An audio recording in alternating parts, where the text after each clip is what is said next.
Hey, welcome to the Drone Show. Today's stories include drones hitting you in the face, filming lots of activity on a residential construction, and taking apart a drone. Be sure to subscribe to get more cool content. Just click that button below. It's October 22nd, 2021, and today in the news, we're talking about what happens when a drone crashes into your face. You get a drone facial. With drones anticipated to be filling the skies soon, companies are examining the what-if scenarios. So what if a drone actually collides with a human? It's a question that Assure has tried to answer. Now, Assure stands for the Alliance for System Safety of UAS through Research and Excellence. They did an 8-month-long study. It was part of Phase 2 ground collision study. It looked at potential injuries arising from collisions between small unmanned aircraft systems, aka consumer drones, and people. The goal was to study injuries from drone impacts and make recommendations for safety. The great thing is that it's not as bad as you might think. Drones are flexible. They have lots of elasticity, which means they can absorb the energy on impact. It does not impact a person in the same way that a rock would. So Assure conducted 512 impact tests and simulations using 16 different drones, including the DJI Phantom and Mavic Pro. They even added different payloads and weights up to 13 pounds. Now, for these tests, they used dummies and cadavers for impact tests to the head and the neck. And the most common injuries were lacerations, cuts, and bruises. Now, even though the science is not exact, it is a good start. They could not predict concussions. And there was only one real serious injury, and that was an eye injury. Now, they were able to give some recommendations, which included rotor blade guards and the development of some medical mitigation procedures. And they used a lot of variables in their testing because they were focusing on worst case scenarios. The good news is that it would take a perfect hit to cause death. And that could change with real world applications. But what was discovered might surprise you. Drones tend to rotate away from the striking point and take the kinetic energy with them. The most dangerous impact was being hit by the drone body itself, not the rotors. The worst was being hit by a drone that was upside down. So safety is the front and center in the drone industry. The big question to be resolved is how much weight can be safely flown? The more weight, the more dangerous the outcome. It's a real good start and the future's wide open, so I'm really happy that these kind of tests are going to lead to safer operations and the deliveries of those goods that we're waiting for in our houses. Well, it's time to build.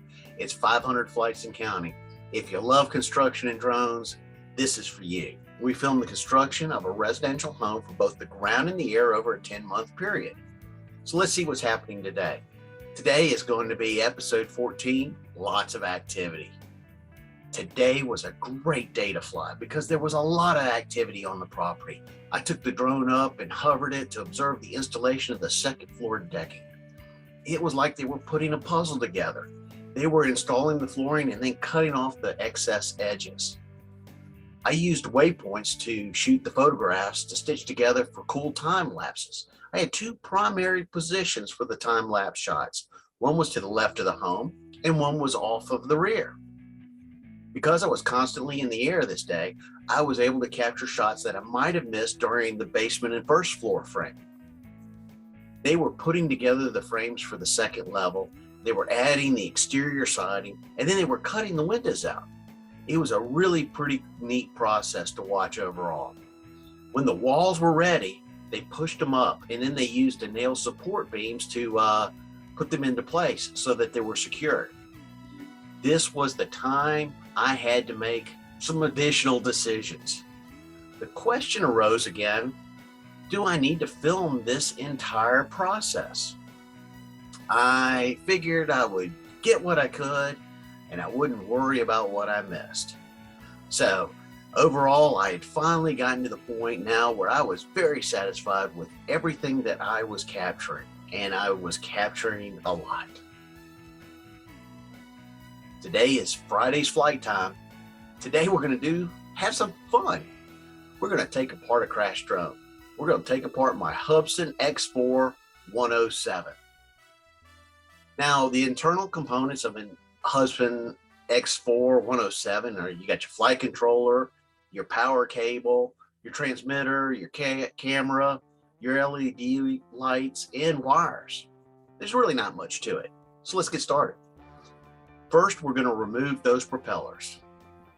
Then we're going to remove the prop guard. Now, remove those lower hull screws. You'll need a screwdriver. We're pulling apart the upper and lower hulls to expose the inside of the drone. I unscrewed the battery compartment from the lower hull and then separate that battery compartment from the lower hull. Carefully remove that transmitter and camera from the lower hull. Unscrew that flight controller from the upper hull. Now pull the flight controller out of the upper hull. Pull out all the wires. Pull those rubber skids off the motor housing. Pull those LED lights out of the motor housing. And you're pulling those LED wires out of the slits in the motor housing in the arms.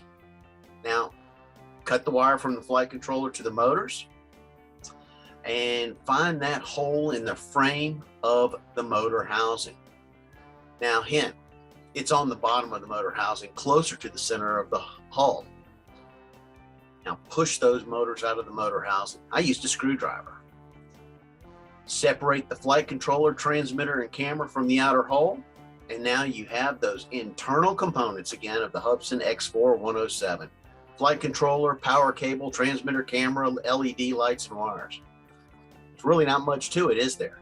It's amazing at how micronized something can be that can control. Now, this is a little toy, but the components inside this toy are the same components essentially that are flying the bigger rigs.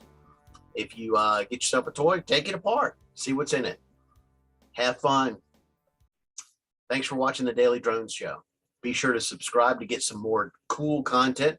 And on behalf of all of us at Drone Education Services, fly safe, fly often, and have fun.